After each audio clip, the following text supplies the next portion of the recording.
अगर हम do while पढ़ेंगे, डू वाइल, ठीक है ना, तो डू वाइल का सिंटैक्स क्या होता है, देखो दोनों में डिफरेंसेस बताएंगे अभी हम। इसका सिंटैक्स डू स्टेटमेंट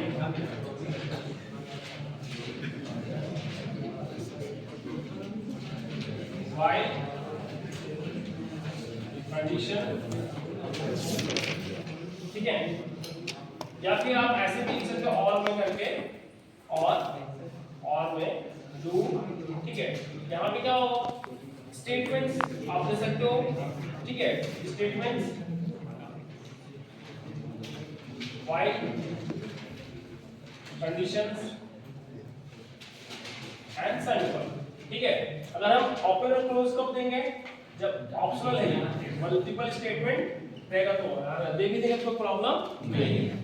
अब देखो व्हाइल इसको हटा के आप ये तो समझ में आएगी, आपको बार-बार लिखने की जरूरत नहीं है ना। यहाँ पे हम व्हाइल की कंडीशन को लिखते हैं, व्हाइल का सिंटैक्स को लिखते हैं, यहाँ व्हाइल लिखते हैं कंडीशन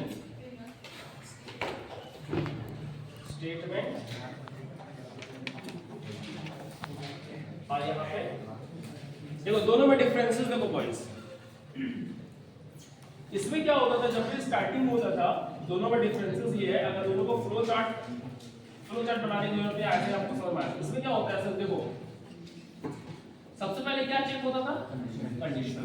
अगर कंडीशन ट्रू है व्हाइल में, ठीक है, तभी ये व्हाइल के बॉडी के अंदर एंट्री करेगा कौन, कंपाइलर रीड करने के लिए स्टेटमेंट, हाँ या नहीं। अगर कंडीशन ट्रू है, क्या है, ट्रू है, तो ये ओपन और क्लोज के अंदर कौन एंट्री करेगा, कंपाइलर स्टेटमेंट को रीड करेगा। अगर ट्रू नहीं है तो उसके अंदर एंट्री करने देगा व्हाइल, नहीं देगा, यस या नो। लेकिन डू व्हाइल में क्या होता है, जो प्रोग्राम आपने व्हाइल से बनाया वो प्रोग्राम हम डू व्हाइल से ही बना सकते हैं, ऐसा नहीं बना सकते। अभी 3 बार आपने प्रिंट किया, नंबर प्रिंट किया ना, तो डू व्हाइल से भी कर सकते हैं, नो प्रॉब्लम। बट इसमें डू व्हाइल में और व्हाइल में फिर डिफरेंसेस क्या है, डिफरेंसेस ये है बॉयज कि डू व्हाइल में क्या होता है कि पहला जो स्टेटमेंट होता है एक बार, मतलब वन टाइम, एक बार मींस वन टाइम, एक बार बिना कंडीशन चेक किए वो आपको एक बार सारे स्टेटमेंट को एग्जीक्यूट करने के लिए आपको फ्री छोड़ देता है, समझ में आया। एक बार क्या करेगा वो, एक बार यहाँ कोई कंडीशन नहीं, कंपाइलर सीधा इसके अंदर एंट्री करेगा, इसके अंदर डू व्हाइल के अंदर, और जो भी स्टेटमेंट है उसको क्या करेगा, रीड करेगा। एक बार रीड कर लिया, उसके बाद देखो ये आप यहाँ भी लिख सकते हो और इसके नीचे भी लिख सकते हो, है ना। उसके बाद कहाँ भेजेगा, कंडीशन में। अगर कंडीशन ट्रू हुआ तब तुम दोबारा जो है इसके अंदर एंट्री करोगे, कंडीशन फॉल्स हुआ तो एंट्री नहीं करोगे। मतलब कि अगर फिर से समझो, इसमें क्या होता है कि कोई कंडीशन चेक नहीं हुआ, जो फर्स्ट टाइम जब रन करेगा ना तो डायरेक्ट जो इसके डू के अंदर जो भी स्टेटमेंट है उसको क्या करेगा, एग्जीक्यूट करेगा, ठीक है। अब सीधा फिर कहां आएगा, कंडीशन के पास। अब कंडीशन को चेक करेगा, अगर कंडीशन हमारा ट्रू हुआ तब दोबारा तुमको रिपीट करवाएगा, डू व्हाइल के अंदर एंट्री करवाएगा। अगर कंडीशन फॉल्स हुआ तो नहीं करवाएगा। बात को समझ में आया? Yes sir. इसमें क्या था व्हाइल में कि भाई पहले कंडीशन चेक करेंगे उसके बाद स्टेटमेंट आएगा, है ना। लेकिन इसमें क्या होता है कि एक बार कंडीशन ट्रू होगा, चाहे तुम्हारा फॉल्स हो चाहे नहीं हो, तो भी जैसे देखो एक एग्जांपल में दिखाते हैं, दोनों के एग्जांपल्स हम प्रूफ करते हैं। अगर आपको एग्जांपल से समझ में आ जाए तो बहुत अच्छी बात है, ठीक है। इसीलिए को हम एक क्वेश्चंस बनाते हैं, has to include using int main. हम एक वेरिएबल लेते हैं इंट i = 10, while से पहले बनाते हैं i is greater than 20, short print करेंगे i C++, ठीक है। मैंने एक मैसेज दे दिया, है ना, i++, कुछ भी यहाँ पे लिख दो, हम कुछ भी लिख देते हैं, ठीक है। इसी कोड को हम डू व्हाइल में लिखते हैं, hash using int main int i = 10 2 while, ठीक है, सी और i प्लस ठीक है, i equal to plus plus while condition check करेगा i इज ग्रेटर देन 20।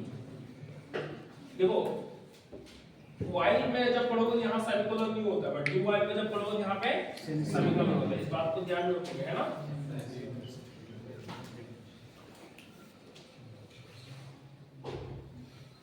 देखिए दोनों में क्या डिफरेंस है, ठीक है। अभी हम while का सिंटेक्स भी पता है, do while का भी सिंटेक्स पता है। वर्किंग रूल क्या while में मेन फंक्शन से स्टार्ट होगा, जैसे एंट्री किया i का वैल्यू कितना है 10, हमने 10 से लिया।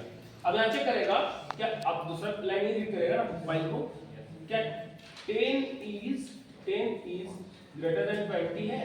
नो बताइए। सबसे पहले इसमें क्या चेक किया, कंडीशन क्या हो गया, फॉल्स। क्या हो गया, फॉल्स। अब जैसे फॉल्स हो कंपाइलर इसके अंदर एंट्री करेगा, नहीं करेगा, रिटर्न 0 करेगा। अब प्रोग्राम आपको कोई भी आउटपुट नहीं दिखाएगा, मतलब प्रोग्राम गलत नहीं है, ये जो है ना इसका आउटपुट क्या आएगा, नो आउटपुट, एरर भी नहीं आएगा।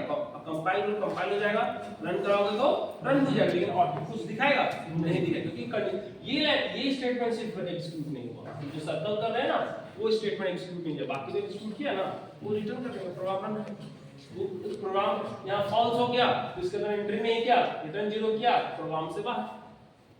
हाँ या नहीं, मतलब यहाँ पे कोई प्रॉब्लम है, यहाँ पे देखो सर, इससे ये प्रूफ हुआ while में कि सबसे पहले while की बॉडी के अंदर एंट्री करने के लिए सबसे पहले काम क्या करना पड़ता है, कंडीशन चेक करना पड़ता है।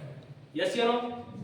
अब सेकंड टाइम, अब मेन डू while में, डू while में मेन फंक्शन से स्टार्ट होगा, i की वैल्यू कितना है 10।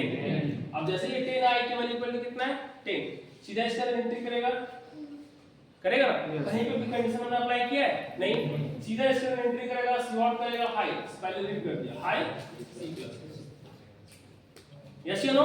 ये रीड किया, उसके बाद i प्लस प्लस किया, i की वैल्यू कितना था 10, अब 10 कितना हो जाएगा 11। एक बार ये रीड किया ना, अब जैसे ये लाइन रीड किया, ये लाइन रीड किया, उसके बाद कहां जाएगा, कंडीशन में जाएगा, कहां जाएगा, अब i की वैल्यू कितना है 11।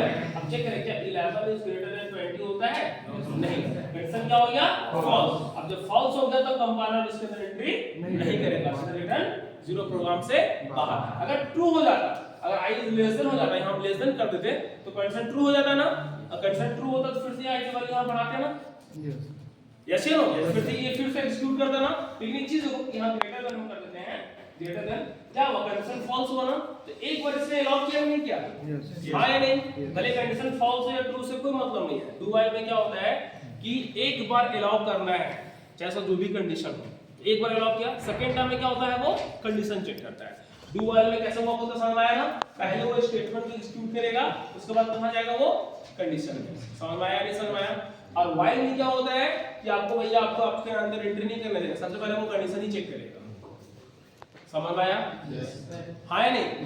इसीलिए डू व्हाइल का व्हाइल का यूज कहां पे हुआ, अब बताओ व्हाइल का यूज कहां पे करेंगे, डू व्हाइल का यूज कहां पे करेंगे, डू व्हाइल का यूज वहां पे करेंगे कि एक बार हमको कोई भी यूजर होगा उसके लिए हम एक बार अलाउ करेंगे, चाहे वो गलत यूजर हो, सही यूजर हो, या रॉन्ग हो या करेक्ट हो, कोई भी उसको हम एक बार अलाउ करेंगे। सेकंड टाइम क्या करेंगे, हम कंडीशन को चेक करें, अगर सेकंड टाइम अगर वो गलत है तो उसको हम परमिट नहीं करेंगे, समझ में आया ना, कि एक बार हमको अलाउ करना है।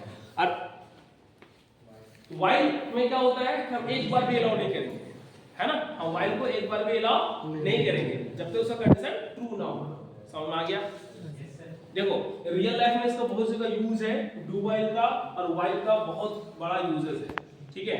अब देखो हम व्हाइल का यूज कहां पे करते हैं पता है, एग्जैक्ट में जहां पे हमको जहां स्टार्टिंग पॉइंट नहीं पता हो, जहां एंडिंग पॉइंट नहीं पता, वहां पे हम व्हाइल का यूज करते हैं।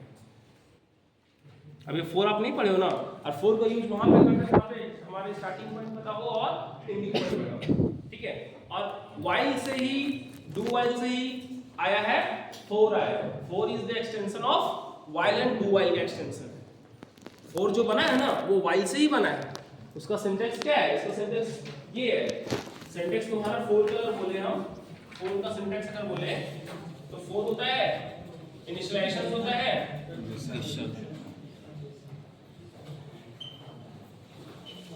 Semicolon condition